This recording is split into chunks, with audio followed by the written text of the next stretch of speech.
जय हिंद कैंडिडेट, कैसे हो? बढ़िया। आप लोगों को पता है कि अपना medical admit card BSF RORM का आ चुका है। तो आज की इस वीडियो में हम लोग मेडिकल के बारे में बात करेंगे, डिटेल मेडिकल के बारे में बात करेंगे कि वहाँ पे आपके क्या क्या चेकअप होंगे, और प्री मेडिकल के बारे में भी बात करेंगे कि आप इनिशियल में अभी 2, 4, 5 दिन का जो भी टाइम है उसमें अपने कौन से चेकअप कराएं, ठीक है। और री मेडिकल के बारे में भी हम लोग आज की इस वीडियो में बात करेंगे। तो सबसे पहले हम लोग बात करते हैं अपना प्री मेडिकल के बारे में कि आपको अपने प्री मेडिकल में कौन कौन से चेकअप कराना चाहिए अभी। तो आपको, जैसे आप लोगों को पता ही कि अपना मेडिकल 13 दिसंबर से स्टार्ट है और लास्ट डेट एग्जैक्ट पता नहीं चल पाई है, लेकिन फिर भी एटलीस्ट 10 से 12 दिन तो आराम से चलेगा मेडिकल, ठीक है। और उसके बाद री मेडिकल में कितना टाइम देंगे तो इसके बारे में भी अभी डिस्कस करता हूँ। तो अभी आप लोगों को क्या करना है, अभी आप लोगों को अपने पास आसपास कोई भी पैथोलॉजी हो या गवर्नमेंट हॉस्पिटल हो, वहाँ पे जाके आप लोगों को सबसे पहले अपना यूरिन टेस्ट कराना है, ठीक है। यूरिन टेस्ट में कौन सा टेस्ट? यूरिन में RM टेस्ट कराना है, ठीक है। यूरिन में RM टेस्ट कराना है, यूरिन RM। उसके बाद अगर आपको RM की रिपोर्ट कुछ गड़बड़ आए तो वहाँ पे आपको डॉक्टर, जिस भी डॉक्टर को दिखाएंगे, तो अगर उसमें कोई दिक्कत होगी तो फिर यूरिन का वो CS टेस्ट लिखेंगे। CS टेस्ट होता है यूरिन का एक। पहले बात तो आप लोगों को अभी कोई दिक्कत ऐसा होगी नहीं यूरिन में, ठीक है। और फिर उसके बाद आप लोगों को अपना ब्लड टेस्ट कराना है। ब्लड टेस्ट में कौन कौन से टेस्ट कराना है अभी आप लोगों को कराना है CBC कंप्लीट ब्लड काउंट, जिसमें आपके प्लेटलेट्स वगैरह और TLC वगैरह आती है। उसके बाद आप लोगों को कराना है RBC, LFT, उसके बाद कराना है LFT लीवर फंक्शन टेस्ट, उसके बाद कराना है KFT किडनी फंक्शन टेस्ट। ये 4 आपको ब्लड टेस्ट कराने हैं। उसके बाद इनकी रिपोर्ट अपने डॉक्टर को दूसरे दिन रिपोर्ट मिल जाएगी इन सब की, यूरिन और ब्लड की। वो अपने डॉक्टर को दिखाएं, जिससे भी कंसर्न करें, गवर्नमेंट हॉस्पिटल में या प्राइवेट, ठीक है। वो अपने आप वहाँ पे डॉक्टर को दिखाएंगे, ठीक है। अगर वो कोई भी उन चीज़ों में अभी कोई दिक्कत होगी, आपकी प्लेटलेट, जैसे मान लो आपकी प्लेटलेट कम है या TLC बढ़ी हुई है, तो अभी वो डॉक्टर आपको दवा लिख देगा। तो 2 से 3 दिन में आप उन टेबलेट से अपना प्लेटलेट्स और TLC कवर कर सकते हैं। LFT में कोई दिक्कत है तो वो कवर कर सकते हैं। तो ये सब हो गया। आपको भी प्री चेकअप ये तो करा ही लेना है 110%, ठीक है। और प्री चेकअप में क्या कराना, अगर आप लोग चश्मा यूज़ करते हैं, ठीक है, चश्मा यूज़ करते हैं तो आप अपना प्रिस्क्रिप्शन जो होता है प्रिस्क्रिप्शन, वो आप अपना वहाँ पे किसी भी डॉक्टर से या किसी भी आई हॉस्पिटल से वो बनवा के ले जाएं भाई। बिल्कुल प्रिस्क्रिप्शन आपको बनवा के ले जाना है, तो वहाँ पे आपको अच्छी खासी दिक्कत हो जाएगी चश्मा, अगर आपको पॉइंट आई का मिलता है, ठीक है। अपना चश्मा ले जाएं, प्रिस्क्रिप्शन बनवा के ले जाएं वहाँ पे। उसके बाद आप चश्मा लगा के वहाँ पे पढ़ें, आई चार्ट को पढ़ने दिया जाएगा, ठीक है। तो ये हो गया आई का पॉइंट। ये आपको प्री मेडिकल में अभी ये चेकअप आपको करवा ही लेना है भाई, 110% करवा लेना है, क्योंकि ये 3 से 4 दिन में कवर हो जाएंगे। बाकी आपका जो बेसिक पॉइंट है, तो वो उसमें जो मतलब बेसिक पॉइंट है, जैसे आपको नौकरी की मतलब दिक्कत है, ठीक है, तो अभी इतनी जल्दी आप उसमें कुछ कर नहीं सकते। लेकिन ये है, आप अपने खड़े होने का तरीका देख लें कि किस तरीके से नौकरी को बचाया जा सकता है। क्योंकि उनका क्या होता है, उनको केवल स्केल निकालना होती है। आपकी स्केल, जब आपको नौकरी है तो आपको स्केल निकाल के देखते हैं कि आपके दोनों नी के बीच से स्केल निकल जाए, ठीक है। तो आपको खड़े होने का तरीका देखना है। बहुत सी यूट्यूब पे वीडियो पढ़े, आप देख सकते हैं कि किस तरीके से खड़े हों कि आपकी नौकरी बच जाए। अगर नॉर्मल सी नौकरी है, ज़्यादा ही नौकरी है तो फिर आपको दिक्कत होगी, ठीक है। तो ये आपका नौकरी हो गया, कैरी एंगल हो गया। इन सब के थोड़े थोड़े तरीके आप देख लीजिएगा।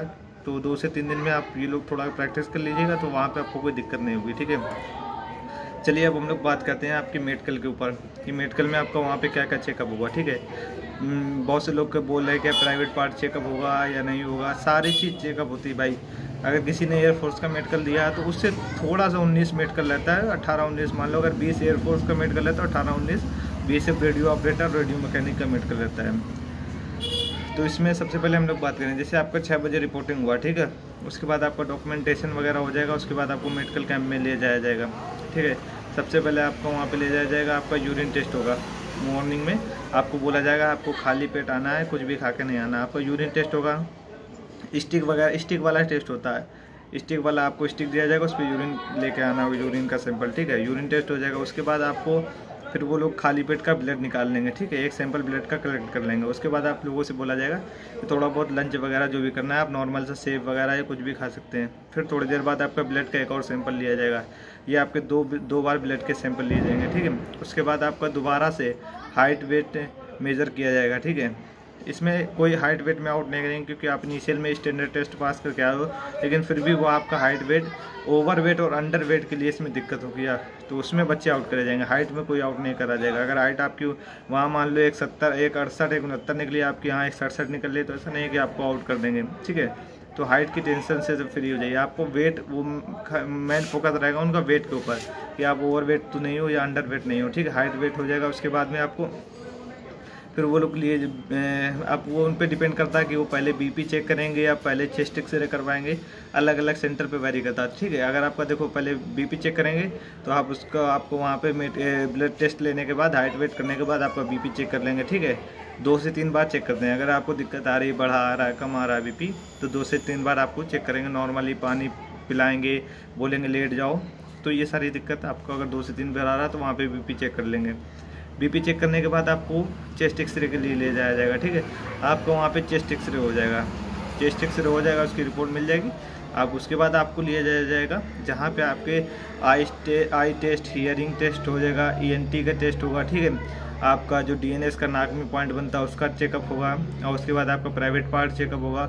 उसके बाद आपको फिजिकल एक्टिविटी कराने के बाद आपको जो आपकी वेरिकोस वेन वगैरह, ये सारी चीज़ें चेकअप होंगी। चलिए बताते हैं। देखो, उसके बाद आपको ले जाया जाएगा एक हॉल टाइप में, ठीक है। वहाँ पे बैठा ला जाएगा, और वहाँ पे आपको एक चेयर में बैठा ला जाएगा। पीछे से एक बंदा है, जो पीछे से एक बंदा है, वो स्लो काउंट करेगा। कोई भी मतलब कुछ भी कोई वर्ड बोलेगा, जैसे 33, मतलब बिल्कुल स्लोली बोलता है।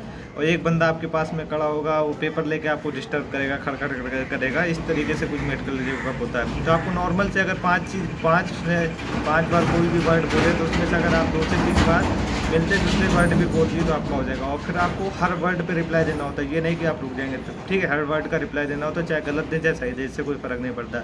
उसके बाद आपका आई चार्ट पढ़वाया जाएगा। उसके बाद आपका आई जो टेस्ट होगा, एक नॉर्मल होगा, 25 सेंटीमीटर दूर पे रख के आपको जो नियर विजन का टेस्ट होता है वो टेस्ट होगा। उसके बाद में आपका वहाँ पे जो लॉन्ग टेस्ट होता है, तो अप्रोक्स मान लो 17-18 फीट दूर से वो लोग आपको पढ़वाते हैं। अगर आपका उस पर टीवी पे वो लोग पढ़वाएंगे तो 17-18 फीट होगा, और आपका अगर चार्ट पढ़वाएंगे तो 7-8 फीट से वो लोग चार्ट पढ़वाते हैं, ठीक है। ऊपर से नीचे तक आपको कहीं से भी एट रैंडम पूछ सकते हैं चार्ट में। उसके बाद आपका आई टेस्ट हो गया।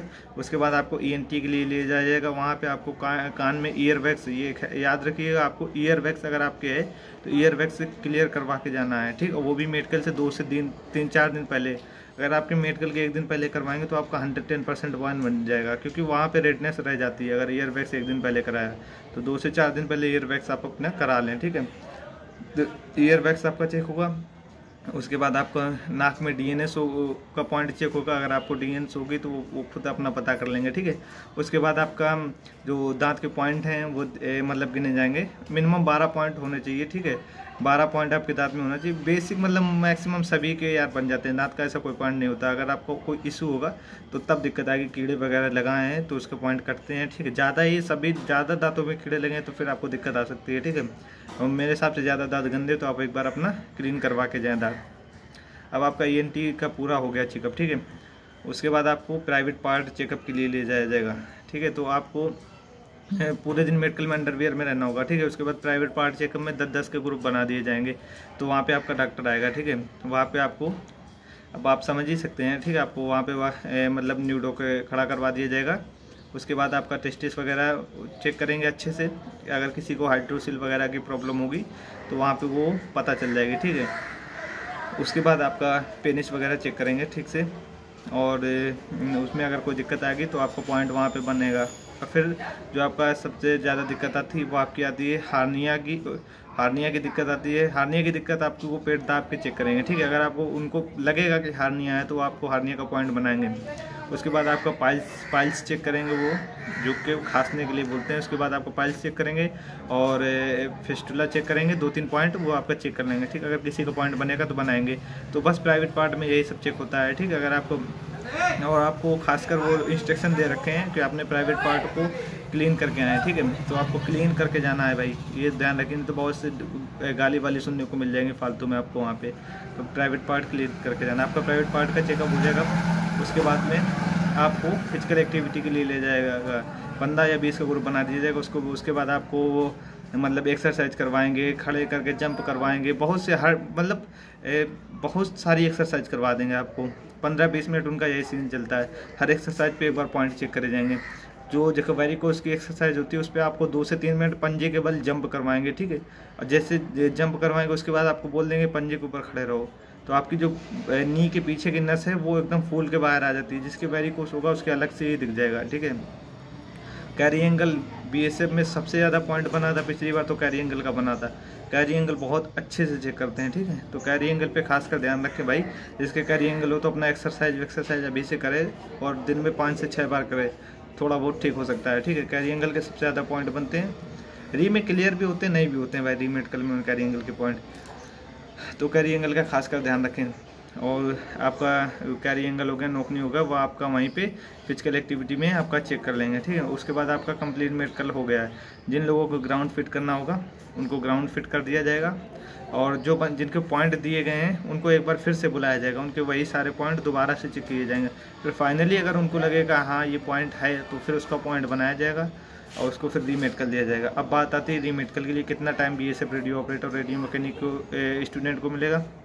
भाई 3 से 4 दिन मैक्सिमम, को दूसरे दिन बुला लें, नहीं तो 3 से 4 दिन मैक्सिमम मिलता है आपको रीमेडिकल के लिए, बस इससे ज़्यादा आपको टाइम नहीं मिलता है। तो वो ना के बराबर ही टाइम है, तो आपको समझ लो दूसरे दिन बुला रहे या तीसरे दिन बुला रहे, बस इतना टाइम मिलेगा। तो उसमें आप अपना अगर पॉइंट बन गया तो क्लियर होने वाला होगा, तो वो क्लियर हो जाएगा। जैसे अगर कैरी एंगल का पॉइंट बना है तो वहाँ पे आपका एक्सरे करवाया जाएगा, ठीक है। एक्सरे में अगर आएगा कि हाँ आपको दिक्कत है कैरी एंगल की, तो आपको अनफिट कर दिया जाएगा। अगर आपका स्कॉलिसिस रीढ़ की हड्डी टेढ़ी है, पीछे के स्कॉलिसिस बोलते हैं, अगर उसका पॉइंट बना है उसका भी एक्सरे होगा। अगर उसमें दिक्कत आ रही है तब आपको आउट कर दिया जाएगा, ठीक है। तो ऐसा नहीं कि फर्जी में एक्सरे करके रीमेडिकल में बहुत अच्छे से डिटेल चेकअप होता है भाई, ठीक है। तो ये सीन है आपका रीमेडिकल का हो गया। अगर जो क्लियर, और रीमेडिकल में जो कि रहे बीपी वाले 99% बंदे क्लियर हो जाएंगे रीमेडिकल में। पिछली बार का भी ये सीन था, 10-10 बच्चों को अगर 20 का बुला रहे हैं उसमें से 5-6 बीपी में री दिया था, ठीक है। और उसके बाद रीमेडिकल सबका क्लियर हो गया, क्योंकि बीपी कोई पॉइंट नहीं है, ठीक है। 8 रैंडम बढ़ घट कुछ भी सकता है। तो वहाँ पे रीमेडिकल मैक्सिमम क्लियर होने वाले पॉइंट हो जाएंगे, क्लियर हो जाएंगे। अब किस में रीमेडिकल को पॉइंट बन जाए जो क्लियर नहीं होते, तो को कैरी एंगल सबसे बड़ी समस्या है, इसका पॉइंट नहीं क्लियर होता। अगर आपको बन गया तो बहुत ही मुश्किल है क्लियर होगा आपका। अगर पाइल्स का पॉइंट बन गया, फिस्टुला का पॉइंट बन गया, तो 2 से 3 दिन में ये क्लियर नहीं होने वाला है, ठीक है। आपका अगर नोकनी का पॉइंट बन गया, ठीक है, तो ये भी नहीं क्लियर होने वाला। आपको अगर एक और पॉइंट आपको वेरिकोस वेन का पॉइंट बन गया तो बड़ा दिक्कत है भाई, फिर ये क्लियर नहीं होते पॉइंट, ठीक है।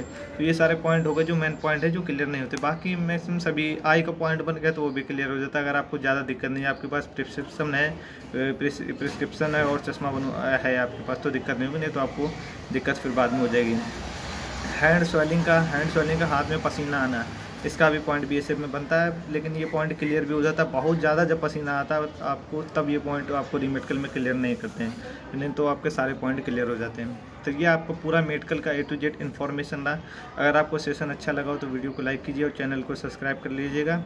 एंड कोई भी डाउट हो, आपका हाइट वेट के अकॉर्डिंग कोई भी डाउट हो, तो आप अपने कमेंट सेक्शन में हाइट सेंटीमीटर में आप कमेंट कीजिएगा। मैं इसके अकॉर्डिंग आपको वेट बता दूंगा कि हाइट वेट चार्ट के अकॉर्डिंग आपका वेट कितना होना चाहिए, जो बीएसएफ का ऑफिशियल चार्ट है उसके अकॉर्डिंग बता दूंगा, ठीक है। अपनी एज और अपनी हाइट सेंटीमीटर में कमेंट बॉक्स में कमेंट कीजिएगा। और सेशन अच्छा लगा हो तो वीडियो को लाइक कीजिएगा, एंड कोई भी डाउट हो तो कमेंट सेक्शन में पूछिएगा। तो thank you for watching me. और अपना चैनल है डिफेंस एडवाइज़र करके, उसको ज्वाइन कर लीजिएगा। और भी अपडेट के लिए आपको उस पर बहुत सी अपडेट और जल्दी मिल जाती हैं, ठीक है। तो इसलिए अपने टेलीग्राम चैनल को ज्वाइन कर लीजिएगा। थैंक यू कैंडिडेट, जय हिंद।